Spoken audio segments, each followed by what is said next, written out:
आज सकाळू उठु उठु डेरी होईगला सेही अनुसार सबू काम विलंब राति शोबाटा बहुत डेरी हो जाता तो उठु उठु बासी काम सारी गाधोई पाधोई पूजा सारी कौन जलिखा करी बोली भाविला बेलू स्वामी बराद आसला आज मु जलिखा खाइबिनी पखाल खाइबी 3-4 दिन है तेल मसला खाई खाई किछि भल लगुनि। आम गाँव में ज्येष्ठ मसरे माँ बराला देवी पूजा हुए एथिलागी गोटे बड़ मेला भी बसे यात्रा देखियापाई आख पाख गाँ गुड़िकरू बहु लोक आसती।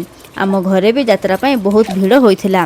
कुणिया मैत्रों चा जलिखा ता सांगकू केते लोकों पाई रोसेई अनबरत काम चलीथिला। किए केतेबेले आसी खाती तो किए केतेबेले हालिया होई सोई पड़ती। नणंद भाउज जहाँ मानकर हस खुशी गपसपरे दिन कटि जाउथिला। पुतुरा झियारी भणजा भाणीजी कथा बुझु बुझु दिन जाउथिला। पुणी बुली आसुथुवा लोकंकु चा सरबत दिया। एमिति व्यस्तता भितरे 4 दिन कुआड़े बीतीगला जना पड़िलानी। काली ठारू सबू कुणिया माने फेरीगले।